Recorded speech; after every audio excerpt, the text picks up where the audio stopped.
When a waitress served Barron Trump at a quiet cafe, she expected nothing more than a routine shift. But what he left behind, a note and a tip, brought her to tears and sparked a conversation across the nation. The smell of espresso mixed with faint notes of fresh pastries lingered in the air. The afternoon lull had stretched longer than usual, and the hum of conversation in the cafe had finally tapered to a murmur. For Dinah, the shift felt like a marathon. Every tick of the clock seemed to slow, every clink of cutlery was just another reminder that she'd been on her feet for hours. She wiped the last table by the window and checked her phone. Just one more hour. Rent was due in 2 days, and her phone bill sat unpaid.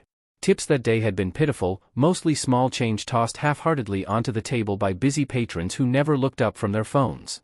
Dinah exhaled, pulled her hair into a tighter ponytail, and grabbed the order pad.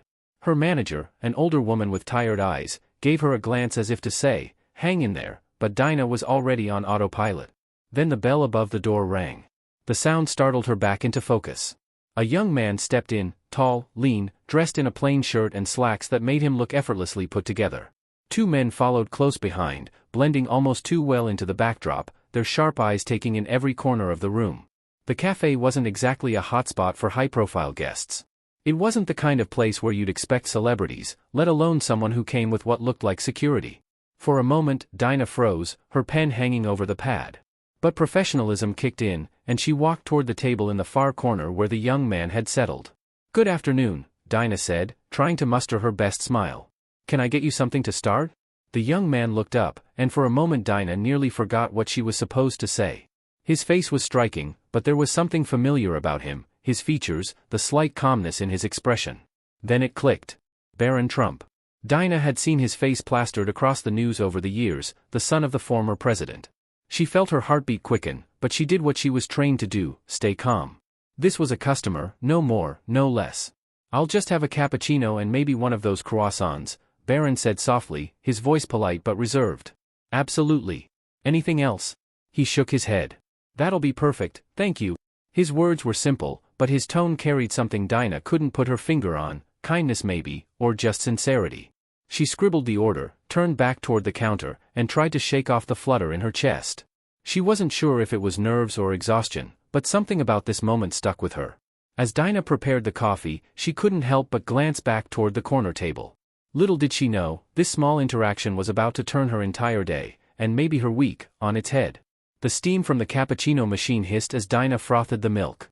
She kept her movements deliberate, steady, anything to distract her from the odd nervous energy twisting in her stomach. "Why am I acting like this?" she thought. Barron Trump, of all people. Her eyes darted back to the table.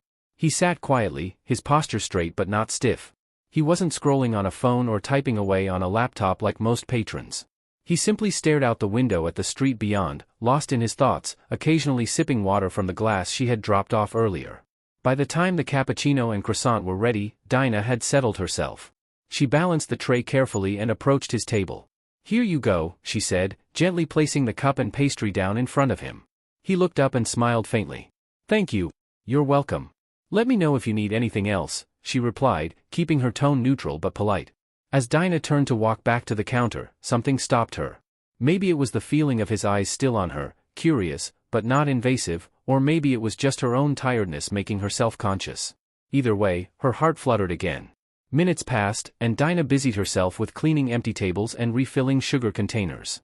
The cafe had grown quiet again, save for the faint hum of background music coming from the speakers.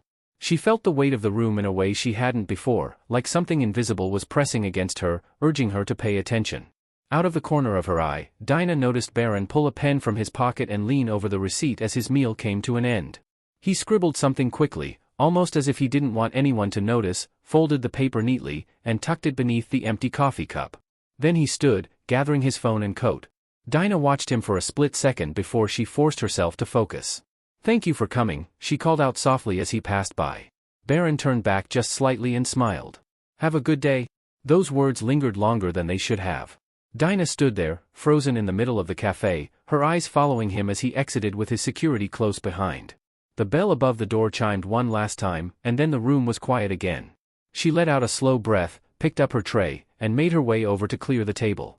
The cappuccino cup sat empty, a small residue of foam clinging to its rim. Beside it, the croissant plate held nothing but crumbs. And there it was, the receipt. Dinah picked it up carefully, the folded paper feeling heavier than it should have been. Her first thought was of the tip. Maybe it would be generous, but that wasn't uncommon with wealthy customers. They often threw money around to make up for their lack of interaction. But as she unfolded the receipt, the air in her chest vanished. At the bottom, beneath the total, was a number, a tip so large it made her stomach drop. 4 crisp digits. And above it, a handwritten note, "Your kindness and hard work don't go unnoticed. My family has been where you are. Stay strong. Brighter days are coming." Dinah's hands began to tremble. She read the words again, this time slower, letting every sentence sink in. Her eyes darted to the door where Barron had disappeared, and her vision blurred as hot tears pooled in her eyes. Her knees felt weak. She stumbled back into the empty chair across from where he'd sat and just stared. The note. The tip. It wasn't about the money, it was the words, the weight of empathy written in ink by someone she never imagined would notice her existence. For the first time in weeks, months even, Dinah felt seen. As the tears streamed down her face, she thought about what those words meant. But this moment wasn't over, not yet. Someone else would see the note, and Dinah's story was about to ripple far beyond the walls of the cafe. The sound of the cafe door opening jolted Dinah from her trance. She wiped her tears quickly with the back of her hand, tucking the note into her apron pocket as her manager approached. "You okay?" her manager asked, narrowing her eyes in concern. "What happened?" Dinah hesitated for a second, trying to find the right words. I'm fine," she said, though her voice cracked slightly. Just a really generous tip?" Her manager raised an eyebrow, not convinced. "Generous enough to make you cry?" Dinah nodded, managing a shaky laugh as she reached for the folded receipt and held it out. The moment her manager saw the number, she let out a low whistle. "No way. Who left this?"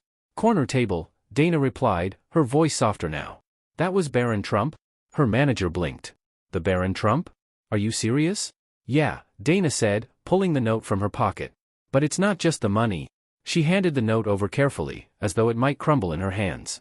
Her manager read it, and for the first time in months, Dinah saw a genuine softness in her boss's eyes. "Wow," she whispered, handing the note back. That's something else." "It really is," Dinah agreed, folding the note again like it was some kind of treasure. "I don't even know why he wrote it. I didn't do anything special." Her manager looked at her for a long moment. "Sometimes people just know, Dinah. They can see what you're going through, even if you think you're hiding it. You're here every day, working your tail off, always kind to customers, even the ones who don't deserve it." Maybe he saw that. Dinah swallowed hard. She hadn't realized how much she needed to hear those words. For months, she'd been treading water, working double shifts to pay rent, skipping meals to make sure she could cover her mom's prescriptions. She'd been kind because it was the only part of herself she hadn't let the world take away. And somehow, he'd seen that. As the minutes passed, a strange buzz filled the cafe. A couple of coworkers whispered by the pastry display, pointing toward the table where Barron had sat. News traveled quickly, and it wasn't long before one of the baristas came up to her. "You served him, didn't you?" the girl asked, her voice somewhere between excitement and disbelief. "What did he say? Was he nice?" Dinah smiled faintly. "Yeah. He was really nice. Man, I'd freak out," the barista laughed. "That's so crazy." Dinah didn't say anything more. She didn't want to explain the note or the tip.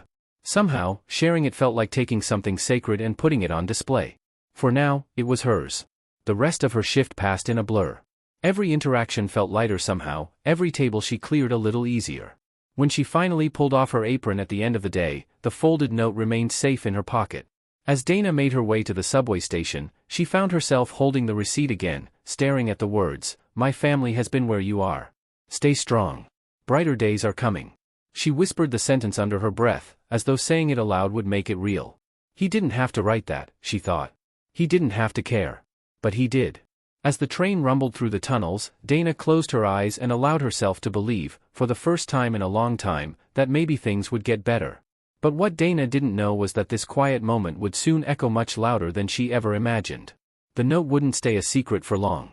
The next morning, the sun barely peeked through Dinah's apartment window when her phone buzzed on the nightstand. She groaned, rolling over to check the screen. Dozens of notifications flooded her lock screen. "Why is everyone texting me?" she mumbled, squinting at the messages. "Girl, is this you? You're famous. Is this real?" Her thumb hovered over one message that included a link. It was a screenshot of the Daily Post headline, "Barron Trump leaves Waitress a touching note and a huge tip. Internet reacts." Dinah sat bolt upright, her heart hammering in her chest as she clicked the link. The article told the story word for word: a struggling waitress, an unexpected guest, a note full of empathy, and a tip that seemed to have changed her life. The photo attached was of the note itself, her note, written in Barron's neat handwriting. Dana's hands shook as she scrolled. How did this happen? She opened another message from one of her coworkers. The guy at table 5 yesterday. Someone must have seen the note and snapped a picture. It's everywhere now. Her heart dropped. Everywhere. She flipped through her social media accounts, and sure enough, it was all there, on Twitter, Facebook, Instagram. The note had gone viral. Hundreds of comments poured in. This is what the world needs more of. Barron Trump seems like such a kind soul. I don't care what anyone says. This is beautiful. Wait, what about the waitress? I hope she's okay. The more Dana read, the more overwhelmed she felt. Strangers debated her story, her life, without knowing a single thing about her. She dropped the phone onto her bed and buried her face in her hands. What do I do now? She whispered to herself. The sound of her mom's cough echoed from the next room, pulling Dana back to reality. She couldn't afford to lose her head over this, not with bills to pay and groceries to buy. But even as she picked up her bag and hurried off to work, the pit in her stomach remained. She wasn't ready for her story to belong to the world. The cafe was different that day. When Dana walked through the door, she immediately felt eyes on her. Her coworkers smiled at her in a way they never had before, proud, almost. A couple of regulars glanced up from their coffee cups as if trying to confirm that she was the waitress from the article. Her manager greeted her with a wide grin. You're a local hero now, she teased. I don't feel like one, Dana muttered. You should, her manager said, placing a reassuring hand on her shoulder. What happened yesterday was special, Dana. Not everyone gets to be part of something like that. The words should have comforted her, but instead, Dana just felt exposed. She wasn't special. She was just a waitress doing her job. And Barron Trump? He hadn't done it for the attention. As she tied her apron and stepped onto the floor, Dana felt the weight of the world's eyes, even if they weren't physically there. She spent the morning dodging questions from customers and coworkers alike, forcing a smile when people mentioned that nice young man or what he wrote to you. It wasn't until lunch that things reached a boiling point. A news crew parked outside the cafe, cameras, microphones, the works. Seriously, Dana groaned as she watched the reporters linger near the entrance, chatting with her manager. Her stomach turned when one of the reporters caught her eye and gave her a polite wave. You're the talk of the town, her coworker teased. Lucky me, Dana muttered under her breath. She ducked behind the counter and pulled out her phone, scanning the latest headlines. The comments flooded in faster than she could process them. That note probably saved her life. This is a lesson in kindness. Small gestures mean everything. More stories like this, please. Somewhere beneath the swirling chaos, Dana felt the faintest flicker of hope. It wasn't just about her anymore. It was about kindness, about people remembering that small acts could still make a big difference. But Dana still had one more decision to make, and it would determine how her story ended. By the time Dana's shift ended, the cafe felt smaller than ever, suffocating under the weight of the attention. She ducked out the back door, avoiding the news crew still camped outside. The moment her sneakers hit the pavement, she exhaled, as if shaking off the invisible eyes. The walk home was quiet, too quiet. The streets felt unfamiliar now, as if the world had tilted just slightly out of place. Dana clutched her bag tightly, the note still safely tucked inside. Her phone buzzed, another message. Dana, they want you on TV. Morning show. Call me. It was her manager. Dana stopped walking, her feet planted on the sidewalk. The idea made her skin crawl. Go on television? Tell her story? No, that wasn't her. She didn't want her face plastered on screens. But wouldn't it be nice to explain? A small voice whispered. To tell the world that it wasn't about money or fame, that kindness still matters. Dana stared at her phone for a long moment before shoving it back into her bag. Her answer would have to wait. At home, Dana found her mother sitting in her recliner, flipping through television channels. A familiar voice suddenly echoed from the TV. A simple note left by Barron Trump for a hardworking waitress is melting hearts across the country. Dana froze in the doorway. On the screen was a blurred photo of the receipt, her note, along with the headline, "A quiet act of generosity sparks national conversation." Her mom looked up, coughing softly. That's you, isn't it? Dana sighed and dropped her bag. Yeah, Mom, that's me. Her mom's gaze softened as she gestured for Dana to sit beside her. It's a good thing, you know. People need stories like this. I didn't ask for it, Dana muttered, folding her arms. Sometimes the good things find you when you're not looking for them, her mom replied gently. She reached out and squeezed Dana's hand. What he wrote, that was special. And people are talking about it because they need to believe there's still kindness in the world. You're part of that now. Dana swallowed hard. It feels too big for me, Mom. Like I don't deserve it? Her mom shook her head slowly. Don't say that. You work hard every day to keep us afloat. You're kind to people even when you're tired. That's who you are, Dana, and someone saw it. Someone decided to remind you that you matter? Dana's eyes filled with tears again, but this time she didn't fight them. Her mom was right. The note wasn't just about her. It was about hope. It was about showing people that small gestures still had power, that kindness still carried weight. That night, as Dana lay in bed staring at the ceiling, her phone buzzed once more.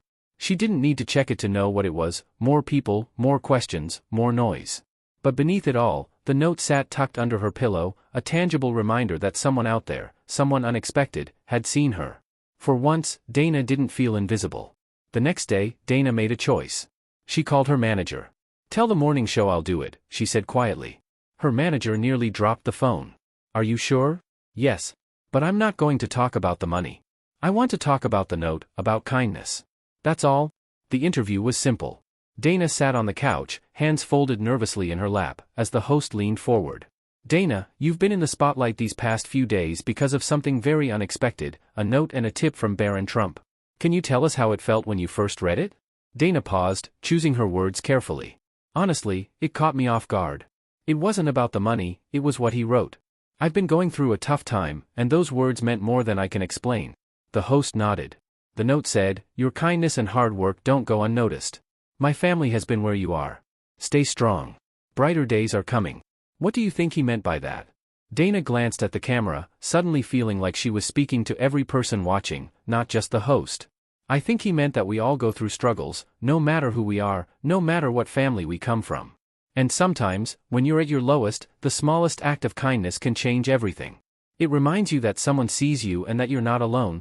The studio fell silent for a beat, the weight of her words hanging in the air. The host smiled warmly. "That's a beautiful message, Dana. Is there anything you'd like to say to Barron if he's watching?" Dana's voice wavered slightly, but she smiled. "Just thank you. Not for the money, but for seeing me, for reminding me to hold on to hope. You made more of a difference than you know." When the interview aired, Dana didn't look at her phone. She didn't check the comments or the headlines. Instead, she went back to work the next day, apron tied snugly, a little lighter on her feet. The cafe was busier than ever. Customers smiled at her differently now, not because they knew her story, but because she felt seen. People left kind notes on napkins, tipped just a little extra, or simply said thank you with sincerity. Dana kept Barron's note tucked inside her wallet, where it would stay for years to come, a reminder that small gestures matter, that you never know how much hope a few words can bring. Sometimes, the smallest act of kindness can change someone's life. Maybe it's a kind word, a helping hand, or just letting someone know they matter. Who can you lift up today? Remember, brighter days are coming for all of us. Sometimes, we just need a reminder.